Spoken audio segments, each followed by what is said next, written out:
کی تحفیظ کے لیے، قرآن پاک کے حفظ کے لیے غیر اقامتی اداروں کا انتخاب کر رہے ہیں۔ میرے بزرگوں اور دوستوں، یہ مکاتب ہمارے لیے رحمت ہیں، ہمارے لیے باعث رحمت ہیں۔ آپ کے سامنے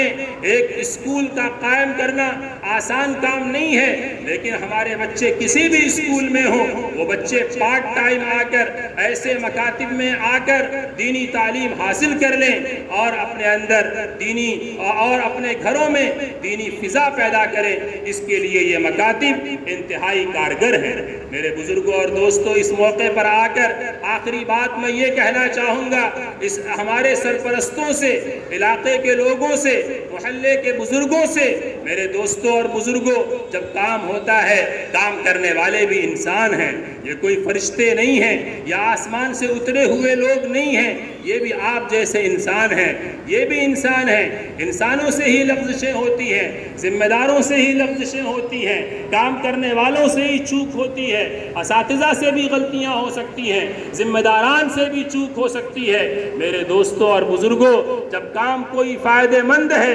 کام اجتماعیت کے ساتھ ہوتا ہے اور کام کے اثرات ہمارے سامنے ہیں، بہت سی چیزوں کو نظر انداز کیا جاتا ہے، بہت سی لفظشوں کو نظر انداز کیا جاتا ہے، بہت سی چیزوں کو نظر انداز کیا جاتا ہے، اور اجتماعیت کو بنا کر رکھنے کی کوشش کرنی چاہیے۔ ید اللہ علی الجماع، اور اللہ تبارک و تعالیٰ کی تائید ہوتی ہے، اجتماعیت کے ساتھ، جماعت کے ساتھ اللہ کی مدد ہوتی ہے۔ یہ جو مکتب کا نظام آپ کے علاقے میں اور آپ کے اس مکتب میں اور یہ مکتب جو آپ کی اس مسجد میں سرگرم عمل ہے، کام کرنے والے اساتذہ اپنے طور پہ کام کر رہے ہیں، ان کا ہاتھ بٹائیے، ان کے معاون بنیے۔ جو ذمہ داران ہیں، ان کے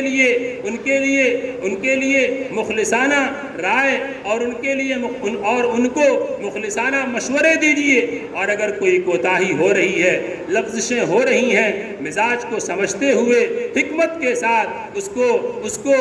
اس پر تنبیہ کی اور اس کو رائے دینے کی کوشش کیجیے۔ اللہ نے چاہا تو یہ نظام اور بہتر ہوگا اور آپ کے علاقے کے لیے ثمر آور ہوگا۔ اللہ تبارک و تعالیٰ کا اس وقت جو ہے بے انتہا جو ہے دل سے ایک اللہ کے بارگاہ میں ایک جو ہے شکریہ کے اور جو ہے دل اللہ کے بارگاہ میں، اللہ کے حضور میں ایک لجاجت کے ساتھ جو ہے یہ الفاظ اللہ کے بارگاہ میں نکل رہے ہیں کہ اللہ تبارک و تعالیٰ اس نظام کو قبول فرمائے، ہمارے بزرگوں کی آمد کو قبول فرمائے اور اس کو اور قبولیت سے سرفراز فرمائے۔ ہمارے جو طلبہ قرآن پاک حفظ کر رہے ہیں، عام طور پر تحفیظ کے موقع پر، تکمیل قرآن کے موقع پر یہ بات کہی جاتی ہے، یاد دہانی کے لیے آج بھی کہی جا رہی ہے کہ جن بچوں نے قرآن پاک حفظ کیا ہے، ان کے والدین ان بچوں کی اعلیٰ تعلیم کے لیے فکر مند ہوں، ان بچوں کے جو قرآن پاک کے حافظ ہوئے ہیں وہ اس کی ذمہ داری کو ان کے والدین سمجھیں۔ یہ بچے صرف قرآن کے حافظ ہو گئے، ختم نہیں ہو گیا، اب تو کام شروع ہوا ہے۔ والدین کی ذمہ داری ہے کہ وہ اپنے بچوں کے قرآن کی حفاظت کریں، جب تک کہ ان کو اللہ نے شعور دیا ہے، زندگی دی ہے، جب تک زندگی ہے اپنے بیٹے کے اور اپنی بیٹی کے قرآن کی حفاظت کریں، خود ان کا قرآن سنیں، رمضان المبارک میں ان سے تراویح ہر حال میں سنیں، ان کو سنانے کے لیے کہیں، مسجدوں میں جگہ نہ مل رہی ہو، کمروں میں قرآن کا انتظام بنائیں قرآن پاک کے سننے کا، لیکن یہ سلسلہ موقوف نہ کریں۔ وہ بچے کتنے ہی بہانے بنائیں، کتنی ہی مشغولیت کی بات کریں، آپ کی ذمہ داری ہے کہ اس قرآن کی حفاظت کروائیں۔ اگر آپ نے اپنی زندگی تک اس کی حفاظت کروایا، اللہ کی ذات سے امید ہے ان بچوں کے اندر بعد میں شعور پیدا ہوگا اور اللہ تعالیٰ آپ کے توجہ کی برکت سے ان کے دلوں میں یہ بات پیدا کریں گے، اور پھر وہ بچے جب ذمہ دار بن جائیں گے تو پھر وہ آگے بھی قرآن پاک کی حفاظت کریں گے۔ اور یہ بھی بڑی خراب بات لگتی ہے کہ قرآن کا حافظ بنے۔ آج کل ذہنوں میں یہ بات پیدا ہو گئی ہے کہ بچے کو قرآن کا حافظ بنائیے پھر کسی اور میدان میں ڈال دیجئے۔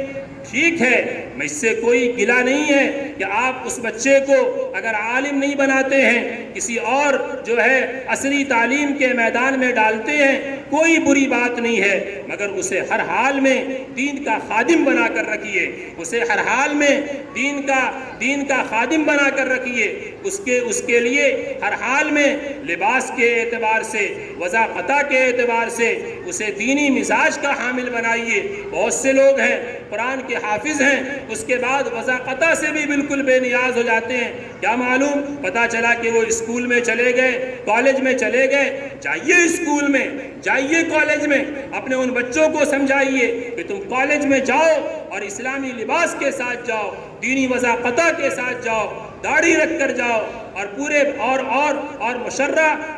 جو ہے یہ مشرع کیفیت کے ساتھ جاؤ۔ اگر اس طرح سے ہمارے حافظ بچے اسکولوں میں بھی جاتے ہیں، کالجوں میں بھی جاتے ہیں، کوئی بری بات نہیں ہے، لیکن وہاں جا کر دین کے داعی بنیں، لوگوں کو قرآن کی نفرت نئے لوگوں کے دلوں میں پیدا کریں، بلکہ قرآن کے داعی بنیں، وہ قرآن کے محافظ بنیں۔ میں ان بچوں کی مخالفت نہیں کرتا ہوں جو بچے قرآن کے حافظ بننے کے بعد کالجوں میں جاتے ہیں، اسکولوں میں جاتے ہیں، انہیں جانا چاہیے اور جائیں اور خوشی کے ساتھ جائیں، لیکن جب وہ کالج میں جائیں تو اسلام کے داعی بن کر جائیں، اسلام کے علم بردار بن کر جائیں، اسلام کے شہدائی بن کر جائیں، ان کے وضاقتہ سے اسلام ظاہر ہوتا ہو، ان کے چہرے سے قرآن ظاہر ہوتا ہو، ان کے داڑھی سے قرآن ظاہر ہوتا ہو، ان کے لباس سے قرآن کریم کا اظہار ہوتا ہو۔ اگر اس فخر کے ساتھ اور اس شان و شوکت کے ساتھ آپ جائیں گے کالجوں میں، اور اس فخر کے ساتھ آپ اسکولوں میں جائیں گے، تو آپ دین کے داعی بنیں گے۔